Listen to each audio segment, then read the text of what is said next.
பாருங்கள், இப்போ மிக்ஸி ஜாரில் நம்ம பூண்டு சேர்த்துக்கலாம். பூண்டு ஒரு பூண்டு போட்டிருக்கேங்க நான். கருவேப்பிலை ஒரு கொத்து போட்டுக்கலாம். மிளகு சீரகம் ஒரு ஸ்பூன், ரெண்டும் சேர்த்து ஒரு ஸ்பூன் போட்டுக்கலாம். இங்கே பாருங்கள், நான் வந்து ரசத்துக்கு வரமிளகாயும் இது கூடயே ஆட் பண்ணி அரைச்சிருவேங்க. நான் 3 வரமிளகாய் எடுத்திருக்கேன், அதுவும் ஆட் பண்ணிக்கோங்க. இப்போ இதை நல்லா கிரைண்ட் பண்ணி எடுத்துக்கலாங்க. பாருங்கள், மிக்சியில் நல்லா கிரைண்ட் பண்ணி எடுத்துக்கிட்டாச்சுங்க. இப்போ 2 வரமிளகாய் கிள்ளி சேர்க்காம முழுசாக சேர்த்துக்கிறேங்க நான். வெந்தயம் கொஞ்சம், சின்ன வெங்காயம் 3 வெங்காயம், அரிஞ்சு போடாதீங்க, தட்டி போட்டுக்கோங்க. சின்ன வெங்காயம் ரசத்துக்கு சேர்த்து பாருங்கள், நல்ல டேஸ்ட்டு கொடுக்குங்க. அப்புறம் பாருங்கள், கருவேப்பிலை ஒரு கொத்து, கொஞ்சம் போல் கொத்தமல்லி லாஸ்ட்டாக சேர்த்து இறக்கிறது. பாருங்கள், புளியும் தக்காளியும் நான் நல்லா கரைச்சி எடுத்து வச்சுட்டேங்க. பாருங்கள், இவ்வளோ புளி நான் எடுத்திருக்கேன். இந்த புளிக்கு வந்து நான் 4 தக்காளி எடுத்திருக்கேங்க. பெரிய சைஸில் 4 தக்காளி எடுத்திருக்கேன். ரெண்டுத்தையும் நல்லா கரைச்சி அந்த சக்கையெல்லாம் எடுத்துருங்க. பாருங்கள், வானல் வச்சுட்டேங்க. இப்போ வந்து நம்ம தேவையான அளவு எண்ணெய் ஊற்றிக்கலாங்க. கடுகு சேர்த்திக்கலாம். கடுகு நல்லா பொரியுதுங்க. இப்போ வெந்தயம் ஆட் பண்ணிக்கலாம். பாருங்கள், வெந்தயம் போட்டேன்.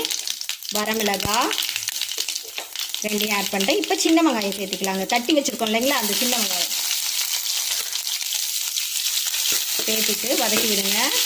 சின்ன வெங்காயம் கொஞ்சம் வதங்கட்டுங்க. கருவேப்பிலை சேர்த்திக்கலாங்க. பெருங்காயத்தூள் கொஞ்சம் போல.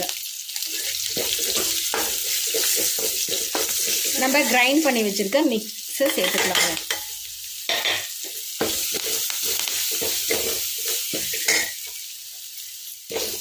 இது வந்து கருகாமல் நம்ம வந்து கிண்டி விட்டு நம்ம ரசத்துக்கு புளியை கரைச்சி ஊற்றிடலாம். இப்போ வெந்துருச்சுங்க நல்லா. இப்போ நம்ம புளி தண்ணி ஊற்றிடலாம். தாளிக்கும் போதே நல்ல மணமாக இருக்குங்க. தண்ணி ஊற்றியாச்சு.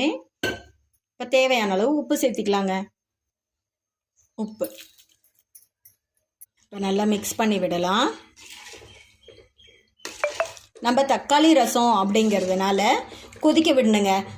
புளி ரசமாக இருந்தால் நம்மளுக்கு நுர கட்டி பொங்கி வந்தாவே போதும், நம்ம ஆஃப் பண்ணிடலாம். நம்ம தக்காளி நிறைய சேர்த்திருக்கோம், அதனால் வந்து கொஞ்சம் கொதிக்க விடணுங்க. ஒரு 2 நிமிஷம் கொதிக்க விட்டு நம்ம ஆஃப் பண்ணிடலாம்.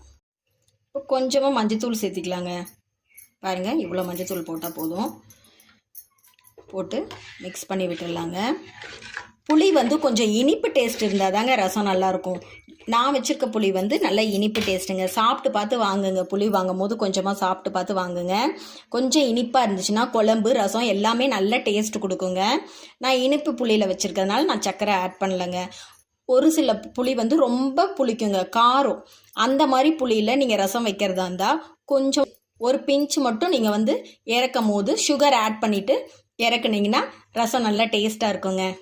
இப்போ இது நல்லா கொதிக்கட்டுங்க. பாருங்கள், தக்காளி ரசம் நல்லா மலண்டு கொதிச்சு வருதுங்க. எப்படி ரெட்டிஷாக கலர்ஃபுல்லாக இருக்குன்னு பாருங்கள். ஒரு 2 நிமிஷம் கொதிக்க விட்டால் போதுங்க, தக்காளி பச்சை வாசம் போயிடும். அப்புறம் நம்ம ஃப்ளேம் ஆஃப் பண்ணிவிட்டு கொத்தமல்லி தூவி இறக்கிடலாங்க. அருமையான தக்காளி ரசம் ரெடிங்க. இப்போ நம்ம ஃப்ளேம் ஆஃப் பண்ணிடலாங்க. இப்போ நம்ம கொத்தமல்லி தூவி இறக்கிடலாங்க. தக்காளி ரசம் ரெடிங்க. செஞ்சு பாருங்கள், ட்ரை பண்ணி பாருங்கள், கமெண்ட் பண்ணுங்கள்.